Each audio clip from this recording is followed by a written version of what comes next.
on est avec notre biochimiste alimentaire Fabienne et on va parler de l'alimentation et des idées reçues. Vous vous posez plein de questions, et bien aujourd'hui, on a les réponses. Mais on a beaucoup de questions à vous poser sur finalement les idées reçues. Par exemple, la première, on entend partout et nos parents nous ont longtemps dit « S'il te plaît, tu déjeunes bien, comme un roi, déjeune comme un prince et dîne comme les gens du peuple. » Alors, est-ce que ce dicton, il est vrai finalement ? On en revient de ces idées préconçues. Ça fait 30 ans que je prône un déjeuner, un petit déjeuner, un déjeuner léger et un vrai repas le soir.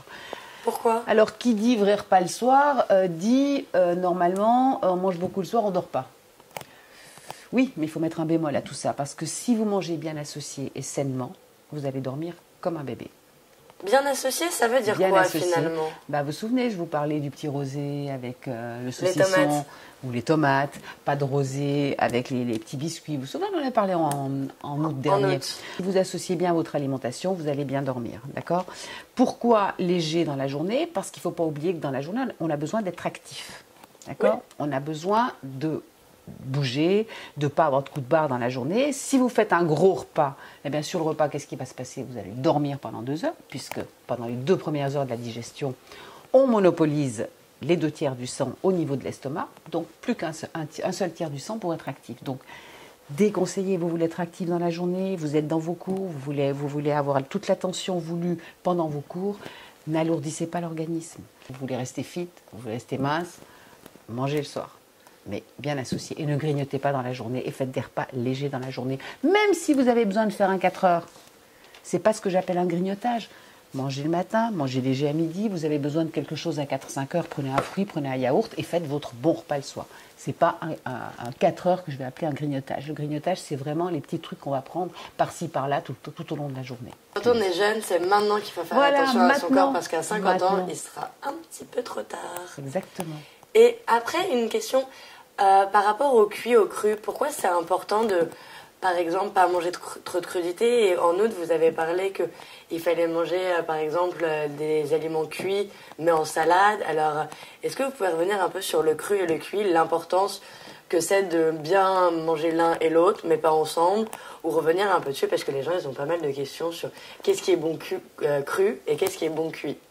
Il faut savoir qu'on peut manger du cru et du cuit, mais comme je le disais déjà au mois d'août, le cru fait beaucoup plus ballonner. Pourquoi ça fait beaucoup plus ballonner ? Parce qu'un aliment cru requiert beaucoup plus de travail à l'organisme pour être digéré. Alors qu'un aliment cuit, il est déjà en partie prédigéré. Ah oui ? Donc vous allez moins ballonner, il demande moins de temps de digestion qu'un aliment cru. Vous mangez une carotte crue ou une carotte cuite, c'est complètement différent au niveau de la digestion. Vous parlez souvent des aliments, des associations alimentaires, des aliments à ne pas mélanger. Alors, pourquoi il y a des aliments qu'on ne peut pas mélanger et c'est lesquels ? Alors, on a différents sucs digestifs, qu'on appelle aussi gastriques, d'accord, qui vont se déclencher en fonction de chaque type d'aliment que l'on mange. Donc, vous en avez un pour les amidons, pour les acides, pour les protéines. En soi, on peut tout mélanger dans un repas, mais si on voyait ce qui se passe à l'intérieur, je vous jure, on prendrait peur. On prendrait peur, ça putréfie dans l'organisme. Donc putréfie dit forcément mauvaise digestion, ça stagne dans l'organisme et sur le long terme, ça peut se transformer en graisse, en ballonnement, en relent gastrique, en acidité, en cholestérol, en diabète. Donc il vaut mieux apprendre jeune à manger sainement et à bien l'associer qu'attendre que ce soit trop tard et d'avoir déjà des problèmes d'acidité, de relent, de mauvaise digestion, mauvais sommeil dû à une mauvaise digestion, etc. L'association, on va dire la pire, c'est l'acide et l'amidon. Alors, vous les jeunes, vous allez souvent dans les restaurants comme McDonald's, etc. Je n'ai rien contre le McDonald's. Je n'ai rien contre le McDonald's. Il faut simplement comprendre que dans un hamburger, vous avez le ketchup qui est acide, d'accord ? Et vous avez le pain. D'accord. Et là, c'est pas bien. Vous prenez les chicken McDonald's, vous avez la panure autour du poulet et vous avez la sauce moutarde qui est acide. Vous prenez un hot dog, vous avez le pain et la moutarde crue. D'accord ? Mais si un jeune va aller au McDonald's, au McDo, et qui prend par exemple des nuggets avec des frites sans sauce moutarde, c'est déjà beaucoup mieux. C'est déjà mieux ? J'avais fait hier. Voilà. Ça m'aurait évité de manger de la Ce sont des petits conseils. C'est trop facile de dire aujourd'hui, oui, les jeunes, ils mangent McDo, donc ils grossissent. Non, Le problème, il n'est pas là. Le problème, c'est que dans tous les restaurants de ce type de nourriture un peu américaine, il y a toujours cette fameuse association acide-amidon qu'on peut éviter. Parlons un peu d'alcool, les bières, le vin, les alcools forts.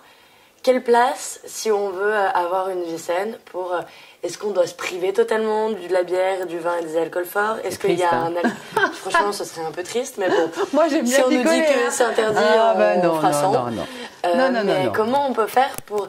Bon, est-ce que déjà c'est vrai, la bière c'est le pire du pire qui fait le plus grossir? Oui. Oui. Donc ça vous savez affirmatif. Montréal, on fait attention parce que vous êtes des grands buveurs de bière. Oui, mais vous savez pas pourquoi? Non. Parce que je parlais tout à l'heure d'association acide-amidon. Oui. La bière, c'est fait avec du houblon, oui, qui est amidon. Et l'alcool, c'est de l'acide. Donc la bière en elle-même, c'est acide-amidon. Et en plus, c'est gazeux. Donc on arrête la bière. Et alors, c'est quoi l'alcool qui serait le moins pire? Le moins pire, c'est le vin rouge qui est neutre, qui va avec tout.